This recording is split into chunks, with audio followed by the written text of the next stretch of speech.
Well, hello everybody, and welcome to the fourth episode of Base Bill. Now, first and foremost, obviously, I should address the elephant in the room. I'm wearing one of my nicer shirts today. I'm sorry, I've been disappointing as of late from what I've heard with my fashion. I haven't quite been up to par with the suits I used to wear, and for that I am sorry, but I will be looking to achieve a better fashion sense. Come on here with a little bit of professionalism, a little bit of business casual, some would say.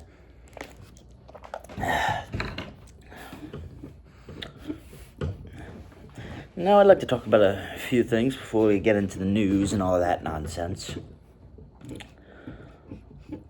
I've only been alive 18 years. That is not a particularly long time. But what I've realized in my limited life is there's only a few constants in this world. Only a few things that are truly consistent. What are those consistencies, I say? Well, on one side, there was hatred. There was bloodshed. There was destruction. There was death. It is impossible to go through our lives without seeing those. We see them constantly, bombarded on our TVs, on our Instagram reels. Sometimes we like them. Sometimes we save them. Sometimes we send them to friends. We've been desensitized to this because it is simply, a lot of people think that desensitization is new, but in fact, humans have always been desensitized to this to one degree or another because it is part of our nature. And it is an inevitable fact about our reality. But then there is a flip side to this. The other consistencies I see: goodness, faith, love, and compassion. I could not think of the opposite of war. A peace treaty couldn't sum it up. Perhaps a true opposite would be strangers helping each other after a natural disaster. All countries sending aid and support. I've seen that too, and I've seen that many times. I've seen peace be found. I've seen peace be maintained through diplomatic means. I've seen love and compassion of all types. And the only two consistencies on our world seem to exist on either side of this spectrum: the consistent good and the consistent evil. And I think to some extent it can feel like these two things exist inversely to each other. A lot of people think that hate is the opposite of love, that peace is the opposite of war, that good is the opposite of bad, and that these things would function something like this. But that's not exactly true. Where there is good, there must be bad. People start wars to maintain peace. The war we just started, why did we start it? Well, I could get into the real reasons, but what's our official reason? We don't want Iran to get a nuclear weapon. Why? Because if Iran had a nuclear weapon, guess what would happen? The world would no longer be at peace. At least that's our belief. See, this war that we've started has come from a desire, at least for taking the official stance, to maintain peace. People hate others because they feel that they will hurt who they love. Hatred and love, war and peace, good and evil, they do not exist as opposite to each other as most people think. Where there is one, there will always be another. So people ask me, why did I start this channel? I'll tell you why I started this channel. Yes, I'd like to push forward my conservative agenda. I think the world would be better if it was more conservative. That's why I'm a conservative. However, that is not wholly true. I didn't just do this to push forward my conservative agenda. My true goal, and whether this is, if you're liberal, if you're conservative, I think at the bottom of our hearts we all have this goal to one degree or another. I would like to make a world where love and hate don't have to go hand in hand, where we don't need war to create peace. We don't need to hate others to love ourselves. People ask me what my real goal is. It's as simple as that. I'm trying to do what my Lord came here to do 26, but really he was born 4 to 6 years, around 2031 years ago. That's when he was born. He started preaching when he was 33. So people ask me what I'm here for. That's what I'm here for. And it's a tough road. Oh, it's a tough one. And it's hard, and it's easy to lose yourself along that road. But never forget, that is always the end goal. And though it seems impossible, it is very, very possible. Difficult. Maybe improbable. But it's not impossible.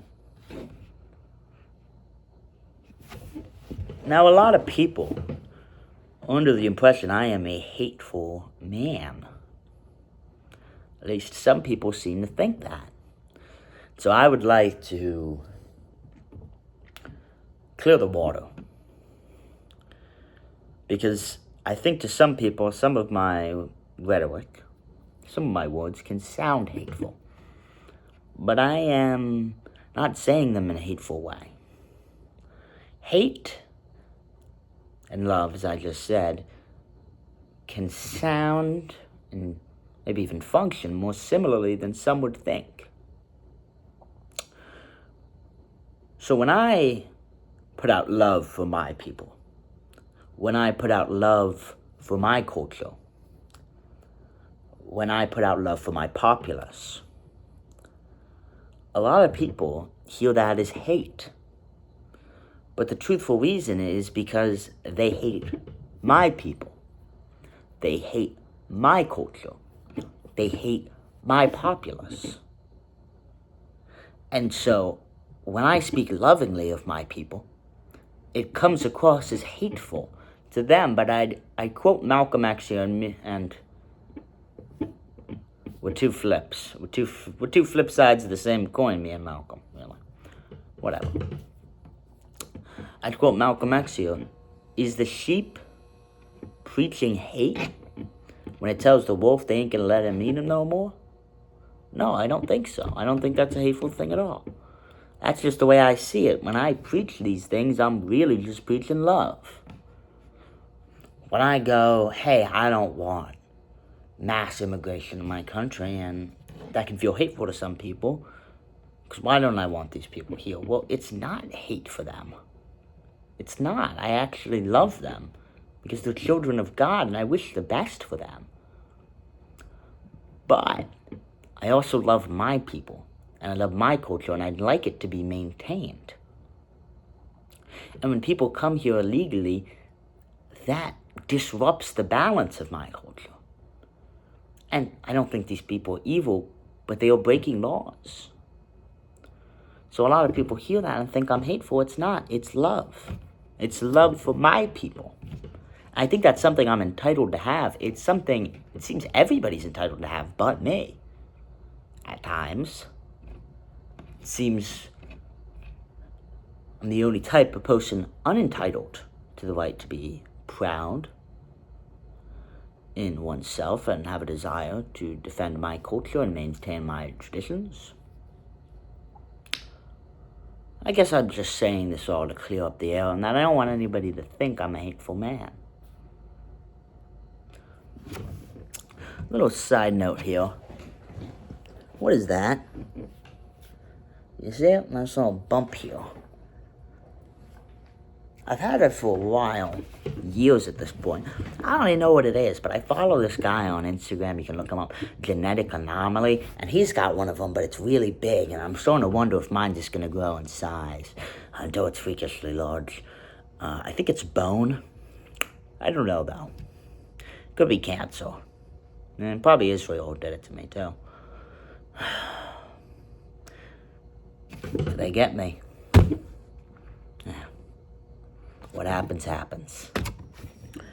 In recent news, I'm not sure how many of you saw, on Easter, Trump went out on Twitter, and I can read you the full tweet. This is on Easter Day. Now, mind you, I'll give him this. He had a little tribute beforehand in which he was put comparably to Jesus, which I won't get into. I'll leave that one alone. Tuesday. I'm not even going to try to do a Trump impression. Oh my goodness, it's awful. Tuesday will be Power Plan Day and Bridge Day, all wrapped up in one, in Iran. There will be nothing like it. Open the fucking straight, you crazy bastards, or you'll be living in hell. Just watch. Praise be to Allah. President Donald J. Trump. What a beautiful Easter message. On the day he has risen, our president comes out, curses at the American people, and then says, praise be to Allah. He's lost his morals. He has lost his mind. He has dementia. Or he just doesn't care anymore. I don't know. I don't really care either. This guy is unfit to be president of the United States, a position that puts you de facto leader of the free world. Is this guy really fit to run it? Now, I'm not going to say this isn't hilarious. It is. Bombing Iran and then saying praise be to Allah is funny. It's very funny. In fact, I was laughing. But this does not change what I think is right. This is not the behavior that is fitting of our president. Now, a few nights ago, past Easter, Trump made another tweet saying, and I will read you the full thing, a civilization, a whole civilization, no, not doing it. A whole civilization will die tonight, never to be brought back again. I don't want that to happen, but it probably will. However, now that we have complete and total regime change, where different, smarter, and less radicalized minds prevail, maybe something revolutionarily wonderful can happen. Who knows? Who knows? Who knows? There was only one who knows in his thing. I added 2 extra. We will find out tonight. One of the most important moments in the long and complex history of the world. 47 years of extortion, corruption, and death will finally end. God bless the people of Iran. Now, I believe his 47 years was talking about when the Ayatollah became the official position of power after Pahlavi was dethroned.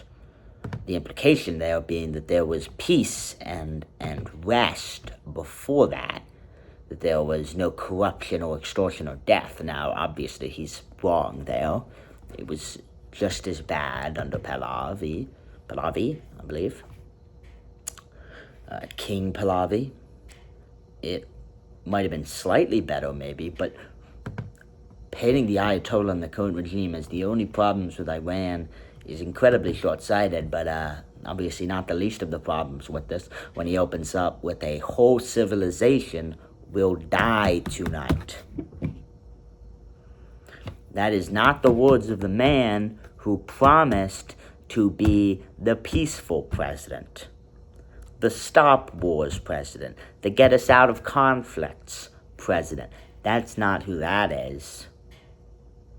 It's just not. And if you think it is, you've strayed pretty darn far, my friend. I'll say that. You've strayed pretty darn far if you still think this is peace. Now, Trump obviously ended up revoking this, given Iran still exists, with a 14-day ceasefire between Israel, U.S., and Iran. Now, the details of that ceasefire are divisive. And I believe Trump too was under the impression, or at least he said he was, and he put me under the impression, I suppose, that this would mean they reopen the Straits of Hormuz and will be in peace talks. Now, where they seem to be differing is whether it was part of their peace deal that Israel stop attacking Lebanon. Israel and America seem to be under the impression that was not part of the ceasefire. Iran seems to be under the impression it was. This has led it to be a pretty darn short ceasefire, but the whole civilization, so we're back at it, but the whole civilization is not going to die, it seems. Not that that was a threat Trump could really carry out. It's funny, I saw this thing where the Iranian government was urging youth to gather around the nuclear power plants and make human chains. And I just thought,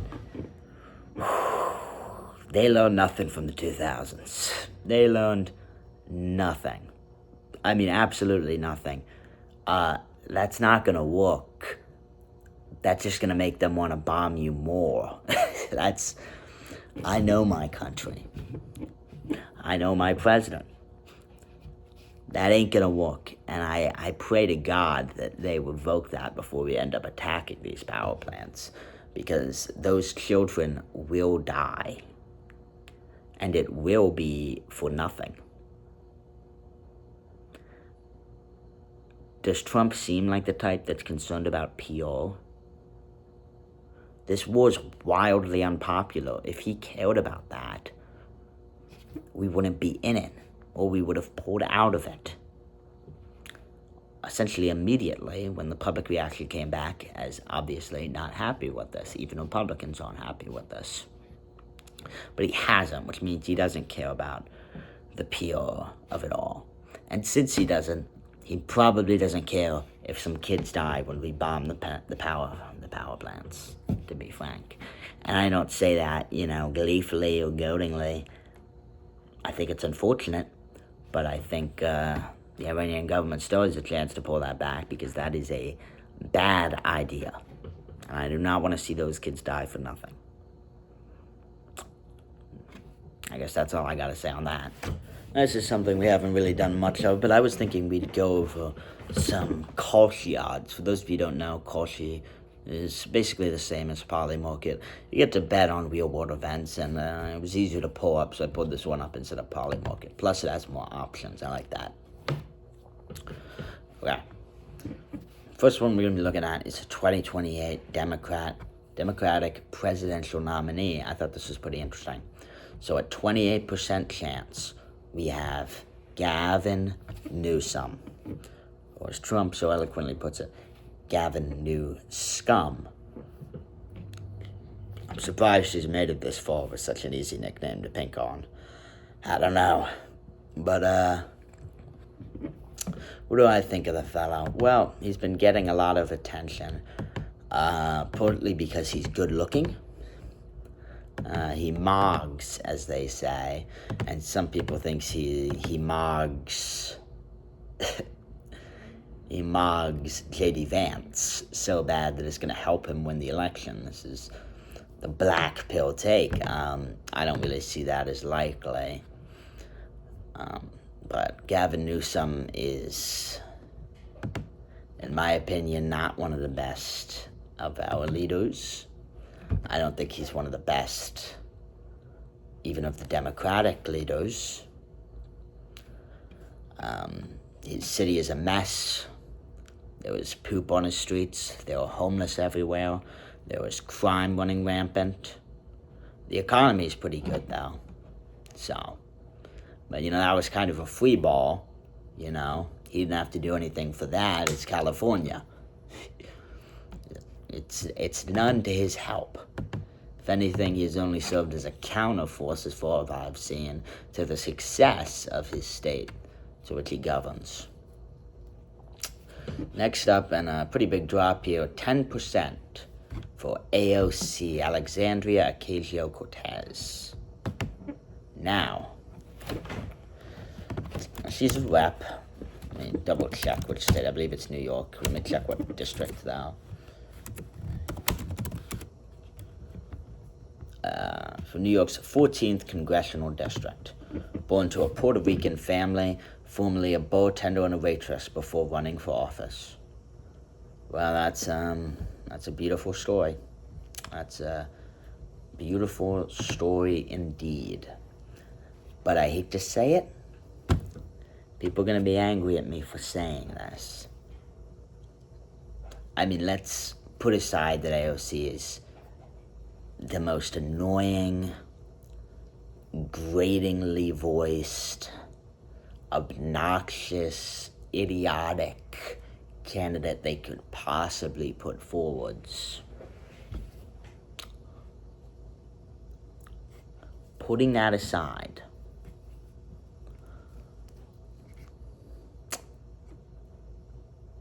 I think we as a country, people are going to be angry at me for saying this, I already said that. I think we as a country have said no to a woman in the White House. Now, people aren't going to like that I said that, but it's true. I think maybe they didn't get the memo, but 0-2 right now for a woman in the White House. So, I don't know. Maybe it's not the time, okay? Maybe it's not the time. I think, given she's 18% below Newsom, I think the Democratic Party got the message too, which is good, because AOC is, I think, a unique talent, in that I think she's one of the people who could pull off losing to J.D. Vance. I think she's got that in the bag. Now, beating him, that's what I would imagine would be tough for her. I can't imagine she's the one they put forward. I don't even know why her name's in the running. Same with Newsom. They have to have better people than this. I know they have better people than this. Ro Khanna. Honestly, Bernie Sanders, I don't like the guy, but he's genuine. Actually, I don't hate the guy either. I say I don't like the guy. What I mean by that is I don't like his beliefs. I actually like him as a person. I think he's pretty genuine. Now, the next guy they got at around 7% is Jon Ossoff. I haven't even heard of this guy before now. But Thomas Jonathan Ossoff is a senior United States Senator from Georgia. I mean, who is this guy? He's seemingly completely irrelevant. I haven't heard his name around at all, but yet he has the third best odds to be the Democratic nominee. They must really be at a loss here, I gotta say. Because I can't imagine this guy is third. Here's his page. Georgia's MAGA's number one target in 26. Donate now to help John fight back. I mean, this guy's done nothing of relevancy as far as I know. His name holds no weight. Now, maybe he's a good politician, but that's not the game. The game isn't who's the best politician. It's who can bring people to their side. And I don't know, I haven't heard this guy give a speech yet, but he doesn't strike me as somebody who can bring people to his side, because I would have heard his speech if he could. Then we got Josh Shapiro, the governor of Pennsylvania, and he's fourth at around 5 to 6%. Nothing unique to say about this guy. He's a successful guy. He's been around a little bit. He's on the younger side for a nominee. All these people are on the younger side for a presidential nominee, at least comparably to what we've seen before, and we'll see that on the Republican side too for the most part. But this guy, again, he hasn't done anything of incredible relevance. Let me double check. I figured Pennsylvania Governor Josh Shapiro is a staunch supporter of Israel, often highlighting his Jewish faith and personal history with the country. So he's not going to win over that vote. He's not like some anti-Israel guy. Even AOC and Newsom have adopted that stance. So maybe he's he has been a critic of Netanyahu and has urged a two-state solution, though. Interesting. Well, this guy's interesting, but he doesn't seem to be pulling in any part of the vote that others aren't. So I don't see his appeal. But a nice enough guy. It seems he's got a decent smile. Maybe that'll win him it. Then at around 5, we got Kamala Harris. If they run her, I mean, you could run a bag of dog shit against her and it would win. You could run a bunch of coconuts that fell out of a coconut tree against her and they would win. For those of you who don't get that reference, look up Kamala Harris coconut tree. Then we got Buttigieg. I like Buttigieg. He's a gay veteran. He's an interesting guy. Buttigieg is relatively put together. He has been on a little bit of a media streak. He was on Schultz a bit back. This is one of the more interesting guys. Again, he's pro-Israel, which is a stance we're going to see from a few of these guys at the bottom here. And he's a pretty common sense Democrat as far as they go. Definitely not into the extremist or more extremist, I suppose, rhetoric of somebody like AOC or Bernie. It's kind of a John Fetterman type, relatively calm, I would say. Then Andy Bashir. Again, another name I haven't heard of. He's hovering around governor of Kentucky. This guy's at 4%. Again, not somebody of exceptional note, but somebody who's interesting.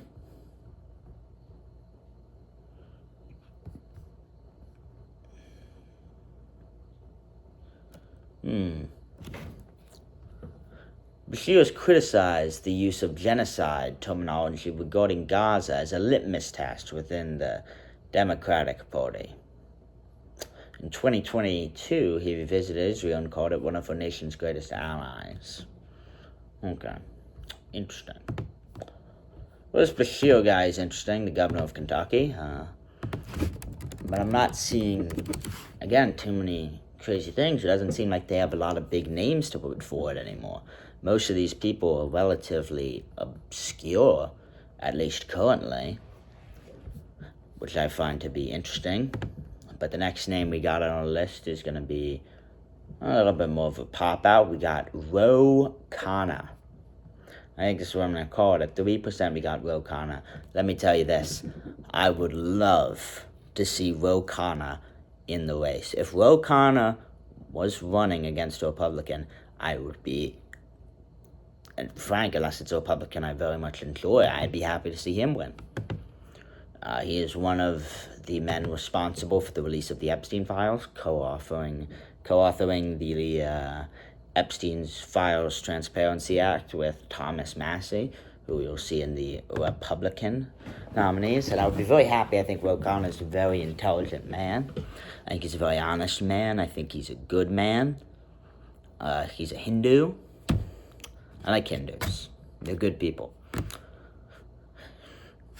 peaceful people, smart people, and I like this guy. I like this guy a lot. I think he has the potential to be a great president if he gets elected. But we will see. Now let's look at the Republican nominees. Okay.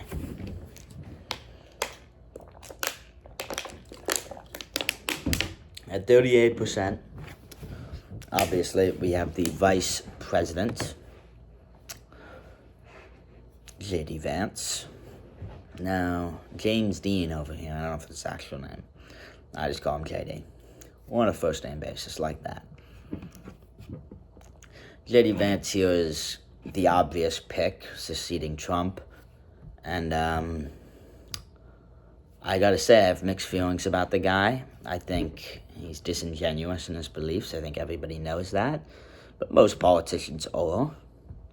I think comparably to some of the other people up here, I think he is not an awful choice. He does get mogged by Newsom. I don't agree with him on a lot of things.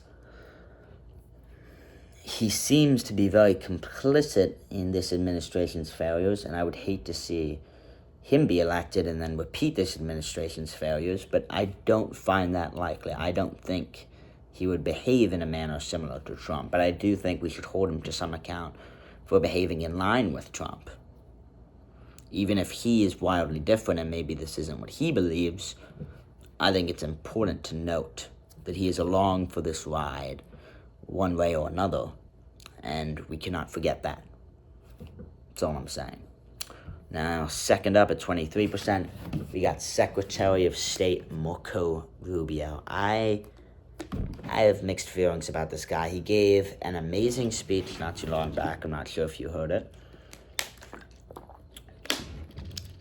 About the nature of defense and about our people. I thought it was very beautiful. I thought he was very well put together. But I also think he is a conniving, malicious liar who will twist anything to get his way. You can see this with how he's twisted perception of the Iran war. And he's done it masterfully, I will say. If it wasn't a Sisyphean task, I dare say he would have accomplished it. I dare say he would. If it was possible, I think he's the guy who could have gotten us to be in favor of the Iran war. Now, he's also the guy, among many, who admitted we got into it on behalf of Israel. So, now he later tried to retcon that, and again, this is what I'm giving him kudos for. He did a great job of it, talking about defense. He's a very eloquent speaker, in my opinion, much better than Vance. But he is lacking a certain gravitas that's hard to put into words. He doesn't have a leading man, or he's not a Ronald Reagan type, you know? Ronald Reagan was the leading man in movies. It makes sense he'd be the leading man of the free world, but Marco Rubio doesn't really have that vibe. And Vance doesn't have it either, but he's got a lot more than Rubio does, and so I understand why he's a lot lower. Honestly, I wouldn't be surprised if the ticket ended up being Vance-Rubio. Obviously, Vance being Prez. Now, go down a little bit. We got 5%.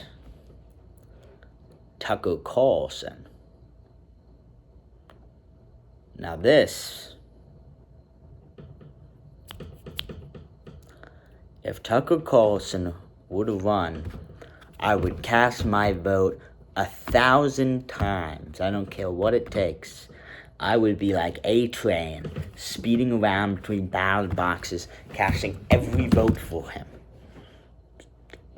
And I don't agree with Tucker on a lot of things, but if he would have run, he would be the most genuine politician we've had in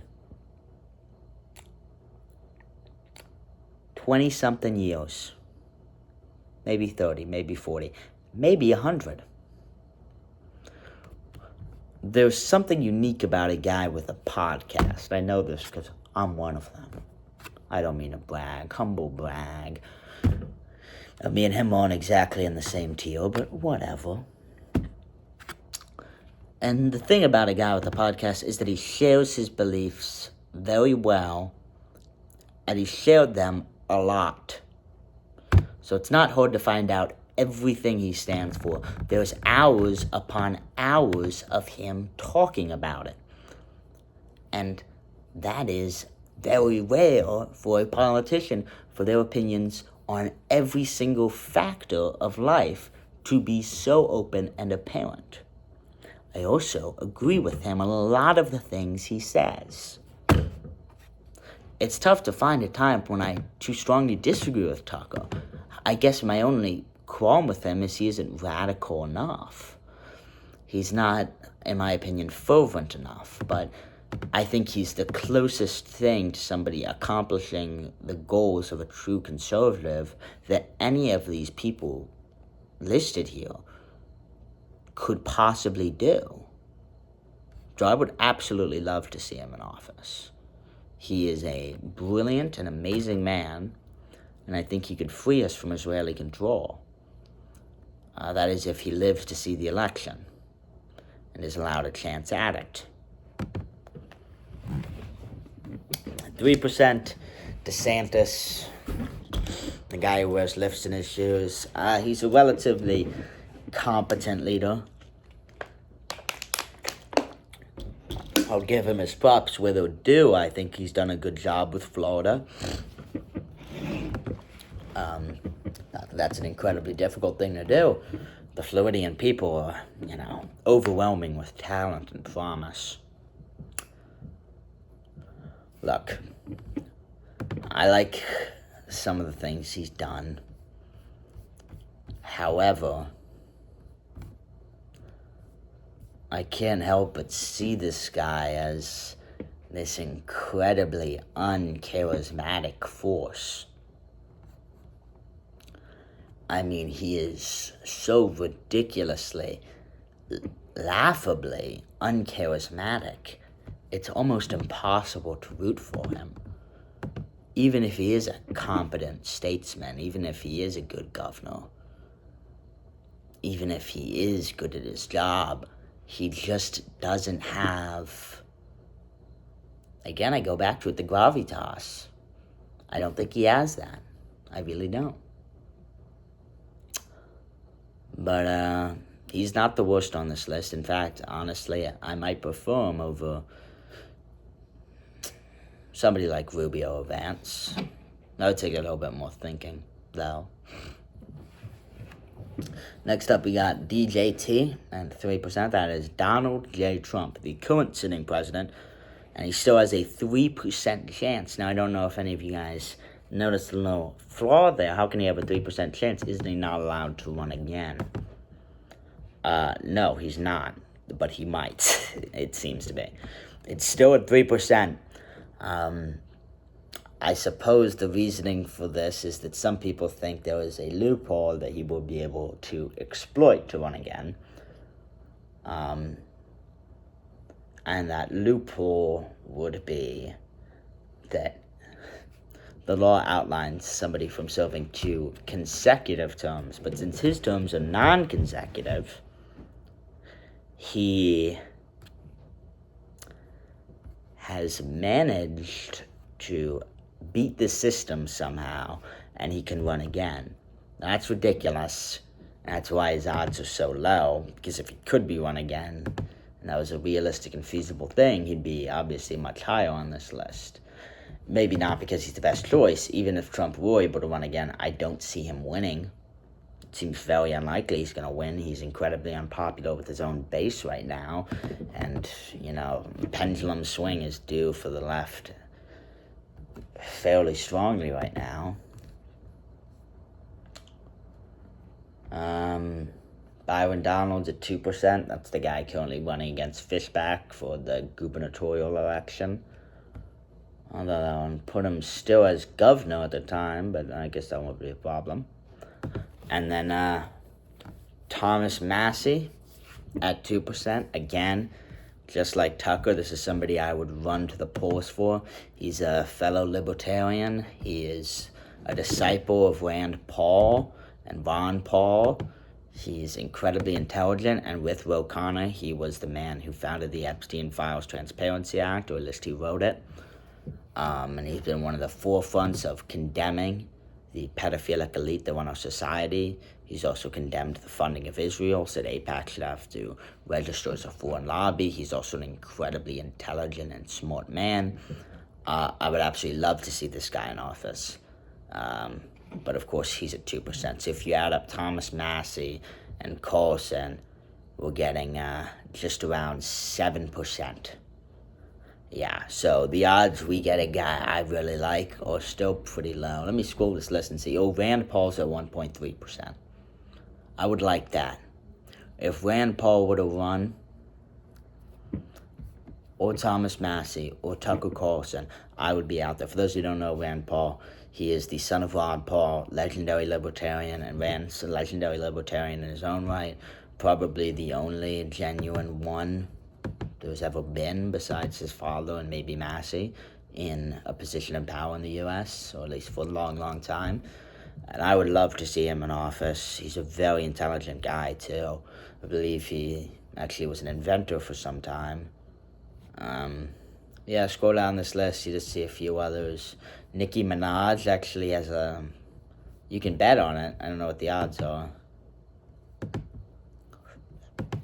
Let me see. It says less than 1%, but I don't know what that means. If you bet $1, you get $1,000 for Nicki Minaj to be the Republican nominee.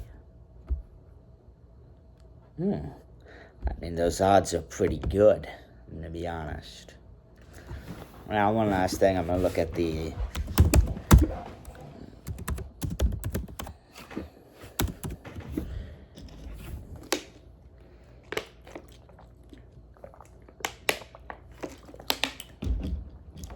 The 2028 presidential election party winner. Here are the odds right now. 59% Democratic, 41% Republican. Yep, that sounds about right. I'm not going to fight that, honestly, because we probably own that, And at this point, look, I'd love if a guy like Tucker, it'd be a shame if a guy like Tucker to run and he was to lose just because he wasn't with the popular party. But I don't see that as entirely likely because he's the most anti-Israel guy there is, and he would win over a lot of Democratic voters with his stances, to be frank. So if he were to run, I think he'd have better than 41-59 chances, but I don't see the Republican Party putting him forwards because obviously he goes counter to their current beliefs quite strongly. But if they were to put him forwards, I could see these odds being shifted drastically. But as of now, let's assume this is a race between Newsom and, Vance, which is the most likely options. Yeah, 59-40 sounds pretty accurate in terms of the odds, yeah. It's not looking good for us Republicans, and honestly, if they don't put forward a good guy, like Rand Paul, Ron Paul, Thomas, well, Ron Paul's retired, but he's still with us, I believe. Yes, he's still with us. Hey, 90's not that old, I guess. If they would have put forward Rand Paul, Thomas Massey, Tucker Carlson, obviously I'd be out there to support them, and I think some Democrats would too, but, oh man, got something in my eye, sorry. Give me sorry. Anyways, if they would have put forward one of these guys, obviously I'd be out there rooting for them, but it seems likely they're not, and if they don't put forward one of those good guys, but put forward a bum like Vance or Rubio, I mean, maybe we just take the accelerationist route. Maybe we just let the Democrats win for a bit, let the country go to shit, and then when the Republicans finally learn and put forward a guy that we really want, like Massey or Carlson, then I say we go and we fight for them. But as of right now, no. As of right now, I'm not going to advocate for the Republican Party, not at all. Because it's done nothing to deserve my advocacy. Advocate for conservative beliefs, yes, I will, but advocate for the Republican Party, I don't think they represent conservative beliefs anymore. I definitely don't think they represent Christian beliefs. So I'm not fighting for them, I guess is what I'm saying. In final news, the Masters are going on right now. Some good news here. Obviously, I'm very excited. I didn't get the chance to watch a lot the first day, being this was recorded on Thursday. I don't know if it'll be posted tonight. And I probably won't get to watch a lot of the game tomorrow, given I'll be at school. And then right after school, I normally hit the gym. But I will be watching all of Saturday and Sunday and rooting for, honestly, I don't know. Normally I just root for Tiger Woods, but well, he's not here yet. Another DUI.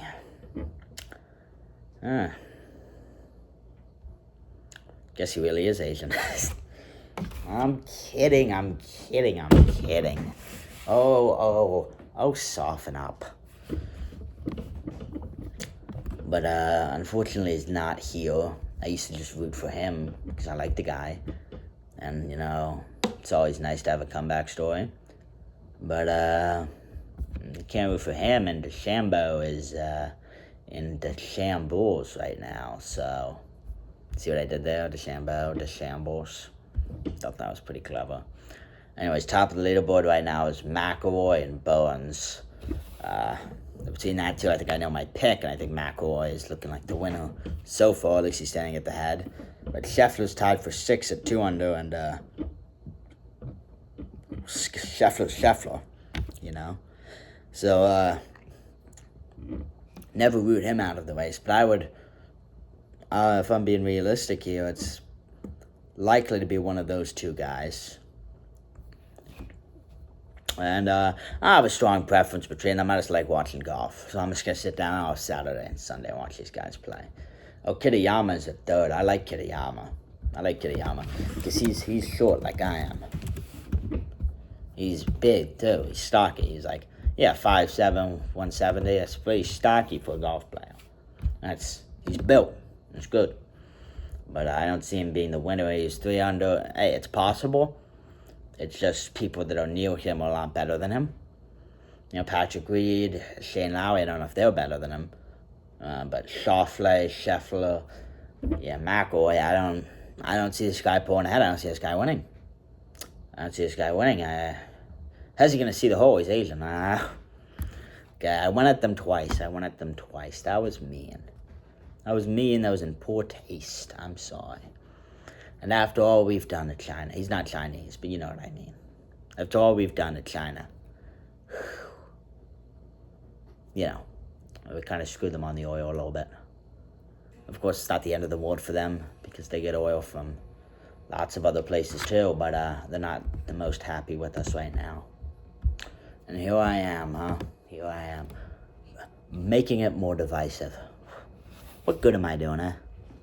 Anyways, there's a few other people near the top, but really nobody of import. But yeah, it's always possible. Anybody can win. Never count anybody out. For all we know, friggin' Potgietia at plus 12 from South Africa could win. It's unlikely, but it's possible. And hey, wasn't that what I was talking about earlier? That we gotta believe in what's possible, even if it's improbable. Hey, if Potgietia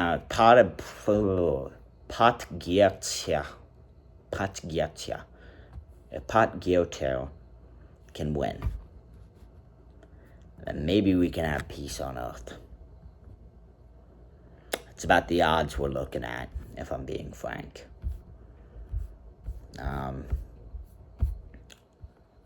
But I am looking forward to the last 2 days of the Masters. I am. Masters has always been my favorite tournament because, You get to win for life. The wins feel more impactful when it's for life, because you get to go back there every year. It's basically like $1 billion. I don't know what the actual prize pool is. I think around 25, 30 million. But, the win feels bigger here, because you get advertising for the rest of your life. I mean, you could become a bum the next day, and you would still be just set. I mean, if you're not an idiot, you could be set with 25 million, but you know what I mean. Even if you fumble the bag, you get another bag the next year. I always thought that was something that was beautiful about the Masters. Of course, most of these guys are doing fine, I think. It'd be funny if I just started rooting for the live golfers. Praise in the words of the great American president, Donald J. Trump. Praise be to Allah. Praise be to Allah. Maybe I should just root for them, huh? Root for the live golfers. But Shambo is not looking too good, and I don't see Rahm's name anywhere here. Or Mickelson's, but I didn't expect it. So, yeah, the guys who could fight for Allah here are not at the top of the leaderboard, unfortunately. So, I guess I'm not rooting for. Rahm is +6. What about Mickelson? He's not even playing. Okay. No judgment. Oh, is he not even eligible? Thought he came in second a few years back in an important tournament, but I don't think he won. So no, he's not eligible. Well, maybe when they unify the leagues, we could get to see Phil Mickelson back on the PGA. I would love that. I love Phil Mickelson. He's my favorite golfer. Phil Mickelson's just... I like Tiger, but Phil Mickelson, oh man. He's just... It's impossible to hate the guy. He's such a personality.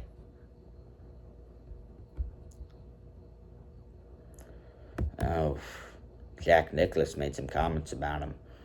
I'm not here for the drama. I'm not here for golf drama. I just want to watch some guys putt. I couldn't care less about golf drama. I'm going to be frank with you. I don't watch golf for drama. I watch golf for the opposite of drama. I watch golf to chill out. And they want me to get invested in PGA drama. I don't care.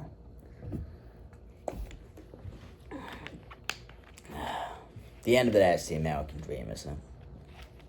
Sit down with your friends,